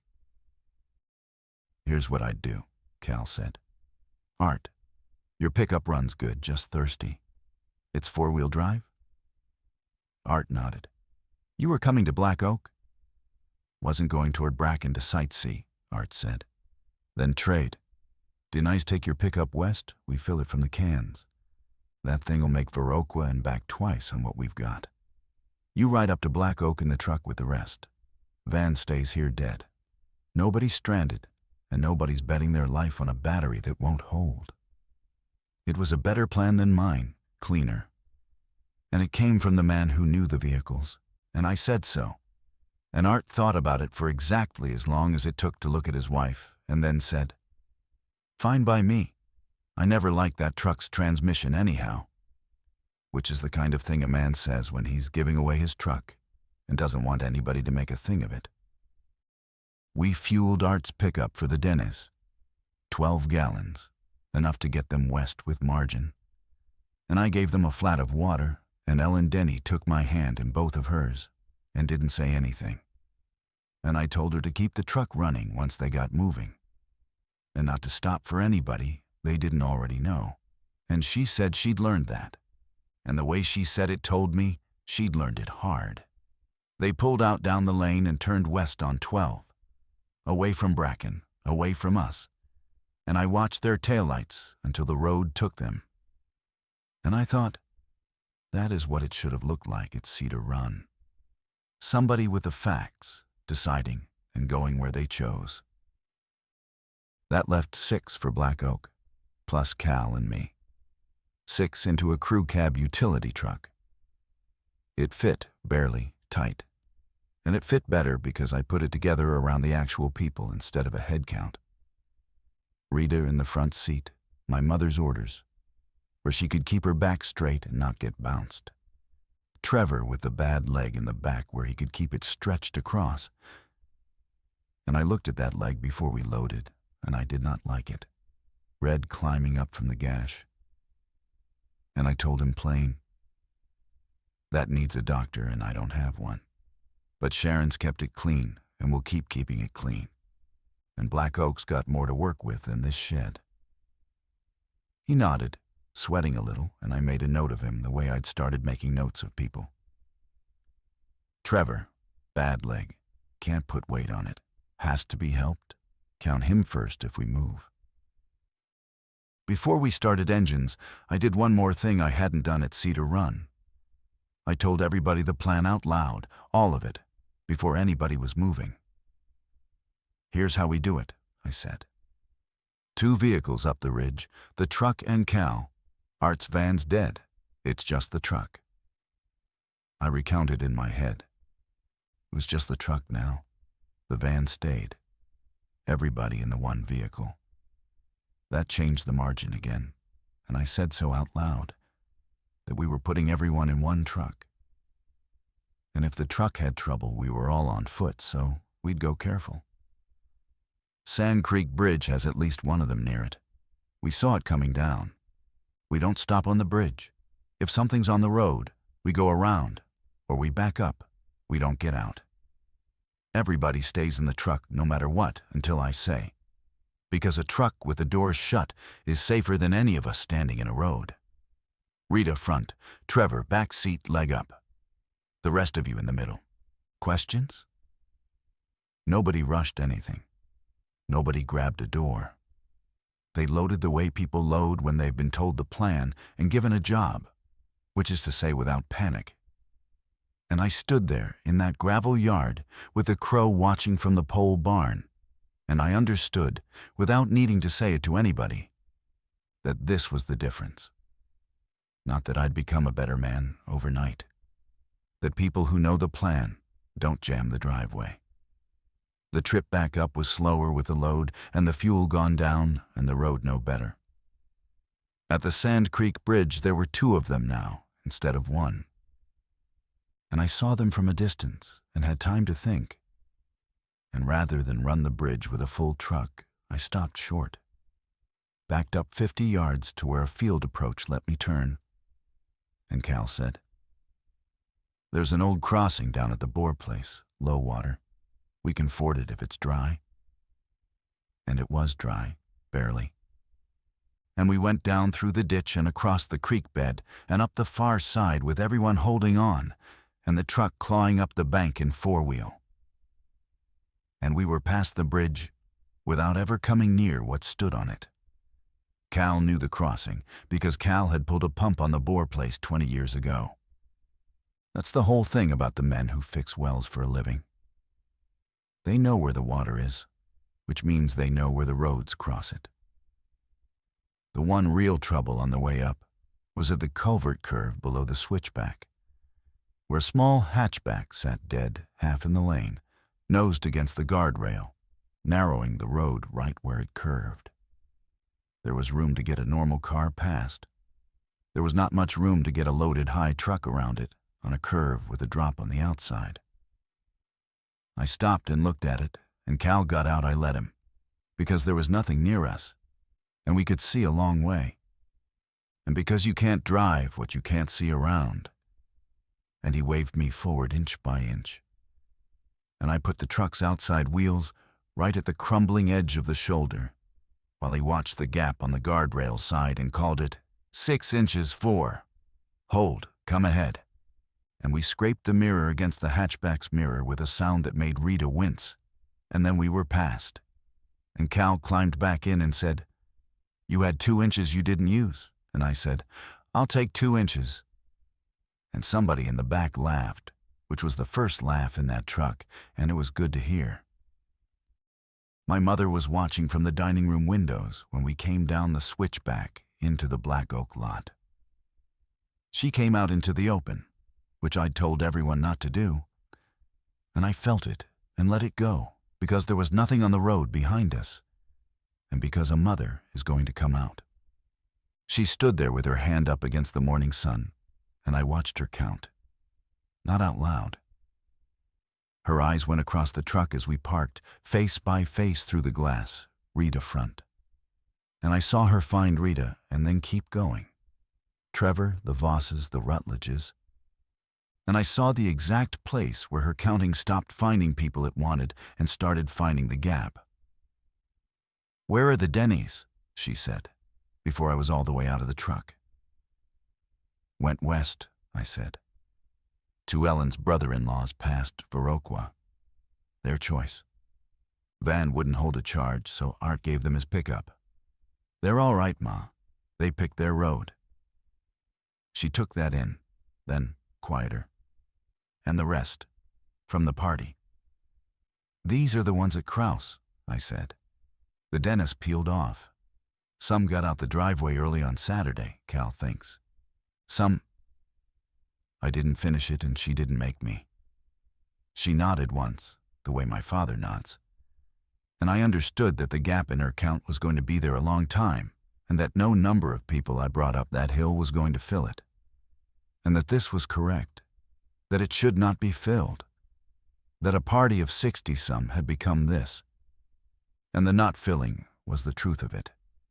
Then she was Carol again, my mother who runs a room. And she was moving. "Rita, front seat, good girl. Come inside before you stiffen up. Sharon, is that Trevor's leg? Let me look. We've got the ski patrol kit and I found more in the office. Everybody in? Quick now. Off the lot. Wes doesn't like us on the lot." And that was the arrival. No cheering. 6 tired people helped inside a cold lodge that now had 8 more mouths than food.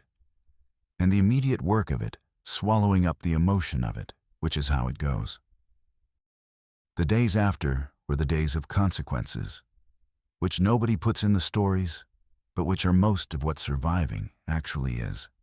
14 people in a building stocked for 7, then 13 minus the Denny's. And the food math got said out loud at the first meal, my mother laying it on the table the way I'd laid the keys down. This many cans, this many people, this many days, and after that we move. Nobody argued because there was nothing to argue with. Trevor's leg got the good gauze and the last of the antibiotic ointment from the ski patrol kit. And Sharon Rutledge, who'd raised 4 kids on a farm, watched it like a hawk and told me the second day that the red had stopped climbing, which was the best news anybody'd had since Saturday. The one working toilet on the propane side got a schedule. Sleeping got sorted by who couldn't do stairs, Miriam and Rita and Trevor and my parents, all on the ground floor, the rest of us wherever. Cal became, without anybody deciding it, the man who kept the water on. The pressure dipped again the second morning, and he chased it down to a weeping fitting on the tank, snugged it, watched it, declared it good enough. Don't nobody stand there worrying at it. And it held. I found him at the tank the third day, just standing with his hand on it, listening, the way he'd stood at the Denny's van. And I said, "How's it sound?" And he said, "Like water," and handed me the flashlight to hold, which is a thing a man does when he's decided you're allowed to hold his flashlight. And I understood that we were all right, him and me, in the only way that mattered, which was that we could work in the same room. I spent those days rebuilding how Black Oak worked around the people who were actually in it, which was the job my whole career had trained me for and had, until that week, trained me for wrong. The old plan in my head had been an evacuation plan. And an evacuation plan assumes able bodies moving to the outside and the outside being safe. And both of those assumptions were dead. So I built a new one out loud, at the table, so everyone knew it, because a plan nobody knows is just a thing in your own head. And I'd had enough of things in my own head. The rule was simple, and I made everybody able to say it back to me. The alarm tells you where the trouble is. It does not tell you to go outside. If the mechanical wing goes off, you move to the dining and rental side, away from it, and you stay in the building. If the kitchen goes off, you move the other way, to the office and rental side. You leave the building only if I say so, or if it's plainly coming down, and only after somebody's looked at the lot and the road and said out loud, "It's clear." We walked it twice, slow, at Miriam and Rita's speed, which was the whole point. I timed it at the speed of the slowest person, not the fastest, because the fastest person isn't the one the plan is for. Miriam needed a hand and a wall, and about 90 seconds to get from the ground floor rooms to the far corner of the dining room. Trevor needed 2 people. Rita needed to not be rushed or her back would seize. My father's knee added time on any stairs, so the plan used no stairs for anyone who didn't have to. I wrote none of it down, and all of it got known, which is the opposite of how I'd done it for 30 years and better. Dana watched me do all this. On the 3rd evening, she came and sat by me while I was going over the ground floor route one more time in my head, and she said, "You put the whole thing on the table, the food count, the water, the days. You didn't used to do that." She wasn't praising me exactly. She was noting it, the way you note a fence got fixed. "You'd have carried all that around and handed us the conclusion." "Yeah," I said. "It's better," she said, and left it there, and went to help my mother with the chili. And that was the whole conversation, and it was enough. My mother did not tell me I'd done the right thing. I want to be clear about that, because I think a lesser version of that week would have had her forgive me over a folding table, and it wouldn't have been true. What she said on the 4th night, sitting next to me while the others slept, was, "You brought back the ones you could reach." A pause. I keep thinking about the Larsons, Ken and Dorothy. They were at the far table by the bar. I don't know where they are. I'll probably never know where they are. She wasn't crying. She was just saying it. You brought back the ones you could reach, and I'm glad of it. And there's a whole table of people I can't stop counting. Both those things are true, Wes. I'm not going to pick one for you. I know it, I said. Good, she said, and patted my hand once and went to bed. And that was as close to absolution as I got, and as close as I should have gotten. It was the 5th morning that both problems came at once, which is how it always is. The way 3 buildings all go into alarm in 1/4 hour. They came up the road again, more than 3 this time. I counted 6 from the dining room window, spread out along the switchback and the lot below, slow and wandering, one of them coming straight up the pavement and the rest fanned out along the beginner slope. Drawn by something, maybe the smell of us, maybe just the road going uphill. I'd already made the rule for this back from the windows. Quiet, doors shut and bolted, lights off on the road-facing side, and everybody knew it, and everybody did it. Moving off the glass without being told twice. We were not going to defend Black Oak. There was nothing to defend it with and no reason to try. We were going to be a dark, quiet building, with the doors shut, and let them lose interest the way the first 3 had. It had worked once. It would probably work again if we gave it nothing to fix on. And that is precisely when the smoke detector in the kitchen zone went into alarm. The panels showed it, and I was already moving. And for 1/2 of 1 second, my whole body wanted to do the thing it had done every day for 30 years. The thing it had done 5 mornings ago, which was open the front doors and get everyone out to the lot where 6 of them were now wandering. Where the exact assembly area my training loved was the worst place on the property. I felt the old instinct come up, and I put my hand on it and held it down. Because I had built a different rule, and I had built it out loud for exactly this. Kitchen zone, I said.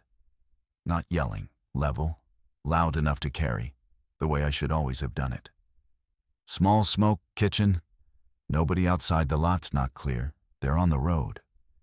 We move to the rental and office side, away from the kitchen, and we stay inside. Slow people first. Miriam, Rita, Trevor. You're moving now. Dana and Lynn get them. Everybody knows the way. Go.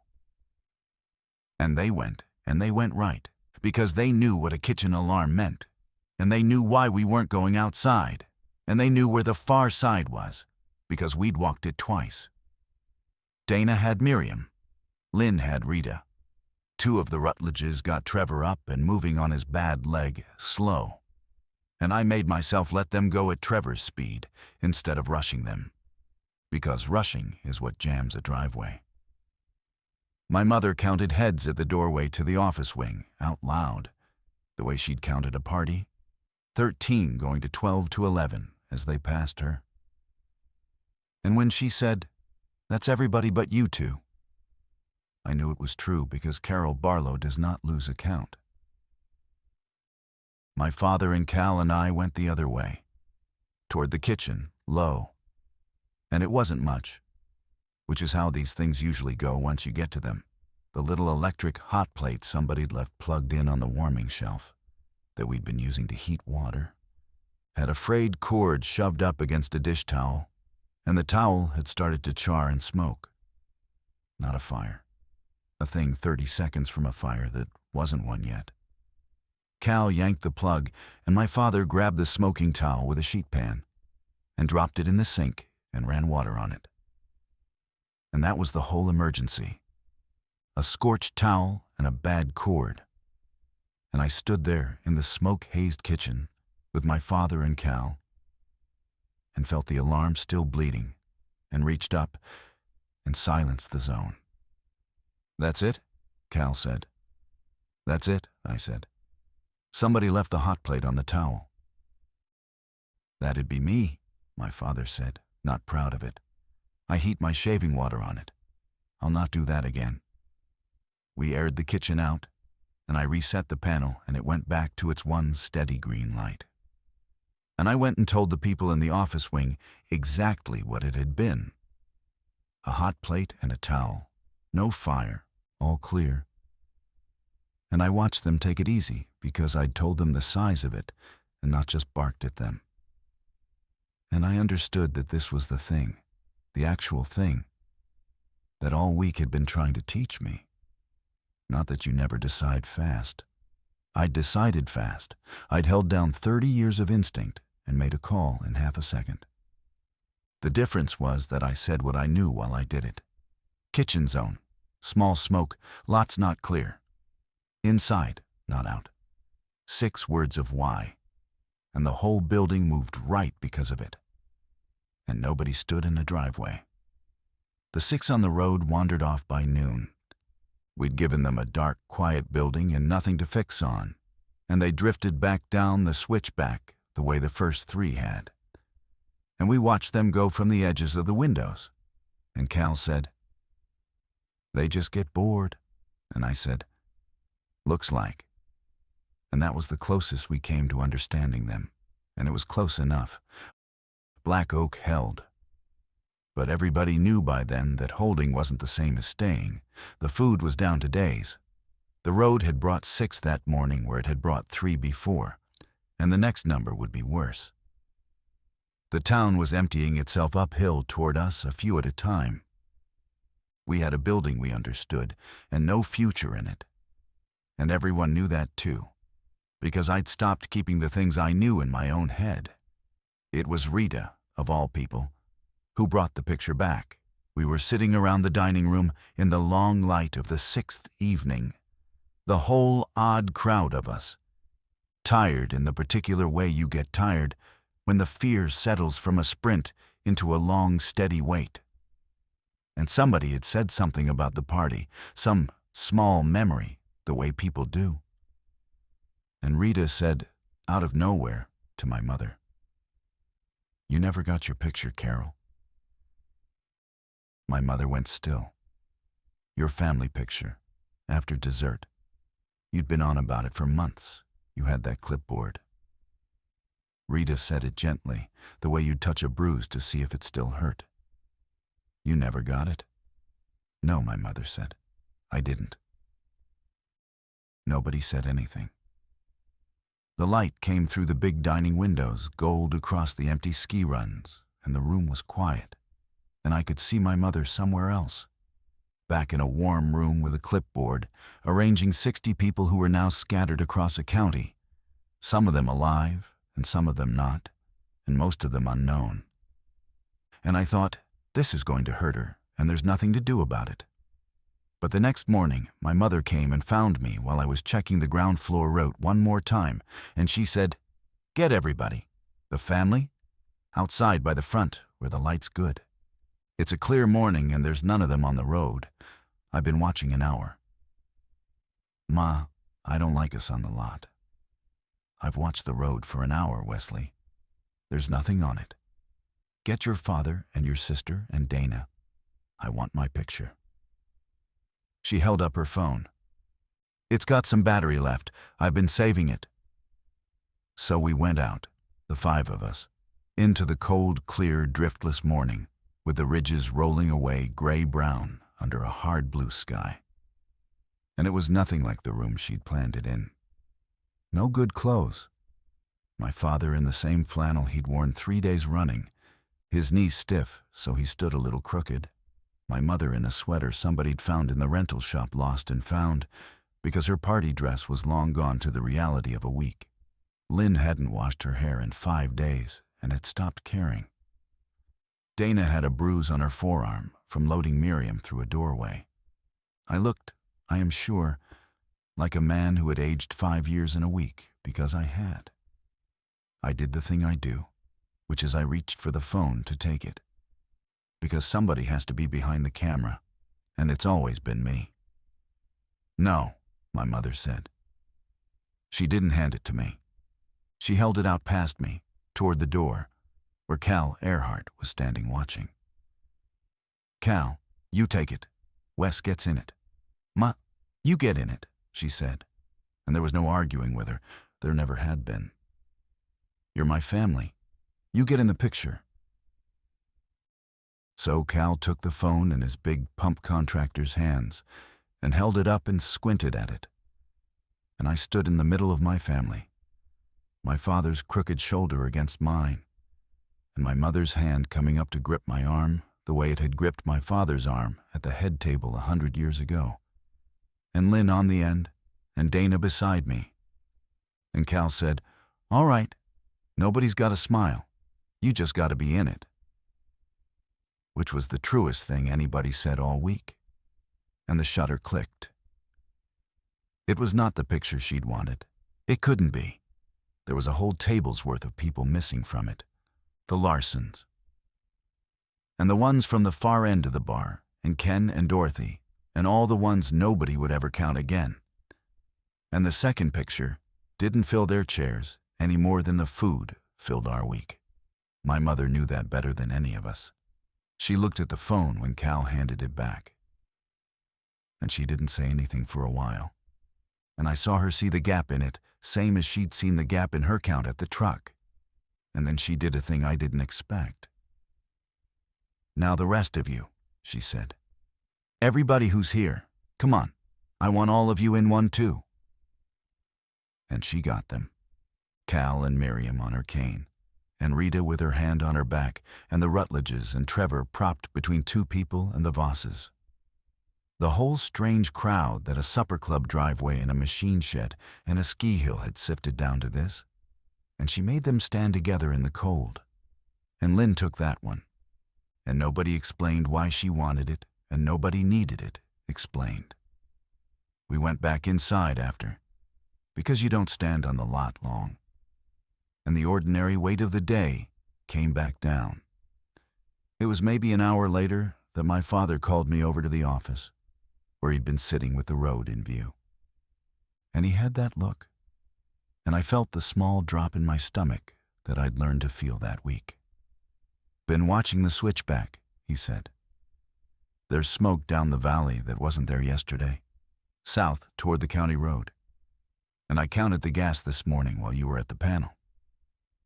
He looked at me. "We're thinner than we're saying. The trip to Kraus cost more than we figured. The fording and the backing up burned it. If we've got to run, we run on less than I told everybody. And that road's bringing more up every day.